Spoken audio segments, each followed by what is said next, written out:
Hi, I'm Clyde, and welcome to Basic Works. And today, we're going to get rid of this old school light over top of the dining room table. I'm replacing the light because I don't like this style. Let's do it.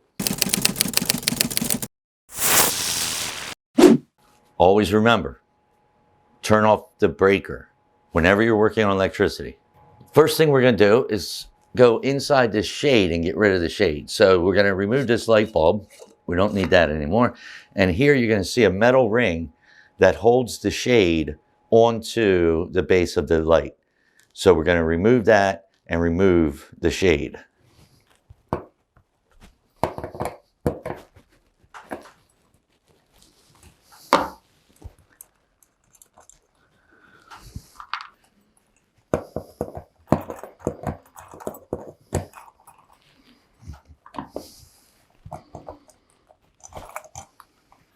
Okay, we have our white wire, our black wire, and our ground.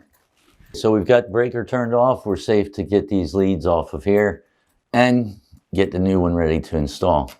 So we just unscrew the wire nuts like this and take these wires off. With this zip cord, it's difficult to tell which wire is going to where. You don't have a black and a white. They're both the same color. If you can see this, the one conductor coming from the zip cord is smooth. The outside surface of the insulation is nice and smooth. If I turn it around, you can see this one has ribs on it. So these ribs on the one conductor are what is identifying it. What you're going to do is put the smooth wire on your black conductor, and the one with ribs like this, if you can see these ribs here, and you can feel them too. Those ribs identify the conductor that goes on the white. What I did here, because these things don't come assembled, was I just fished my wire through the chain.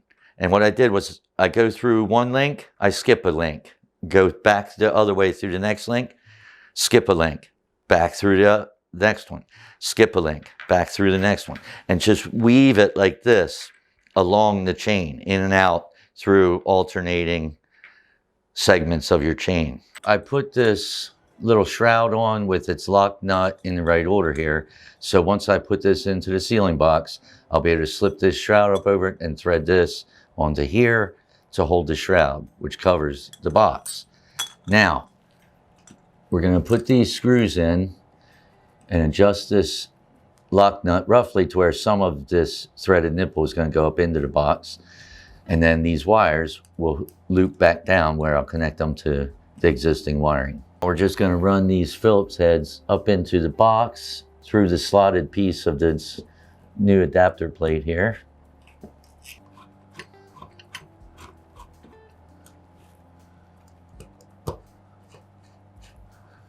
And make sure we're pretty well centered with this plate. Now we're just going to adjust the length of our wiring here. This zip cord, you can just pull this and separate it and get the length, roughly the length of my old wires coming out here. Remembering I can stuff some of it back up in the junction box. Strip these back. So I find the ribbed wire, and I can feel it as well and see it. Make sure you get your strands twisted together. The ribbed wire we know is going to the white conductor.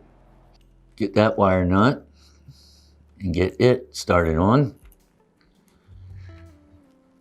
Thread it as far as it'll go, make it nice and tight.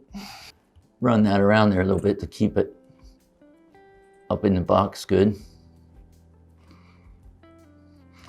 Line it up.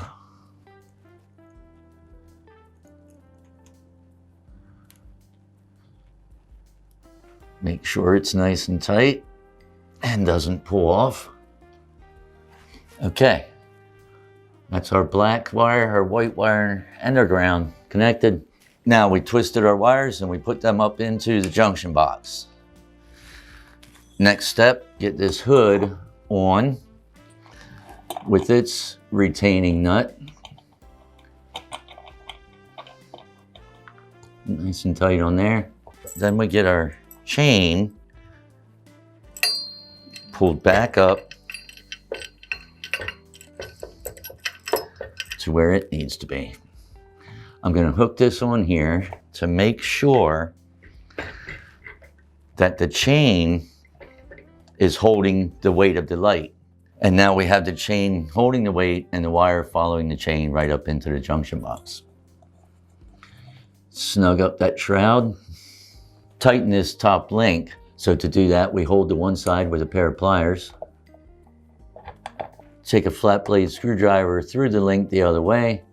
Twist this back into shape. Like that. Now that link's closed. The next step we're going to do is loosen these lock nuts where the light bulbs screw in. And we're going to sit the globe onto there. And then reaching inside of here again with the flat side of this nut down, we're just going to thread that onto the socket that holds the light bulb. And we're going to put all three of these on, and then we'll take another look at it. Okay, you don't have to use an expensive meter to check that continuity. Any little AC/DC continuity meter that you pick up offline for like 20 bucks will work. I definitely like this light better than that old style. I'm happy with it. Leave any questions or comments you might have down below. I hope this video helped you out. And if it did, hit that like and subscribe. I'll catch you next time.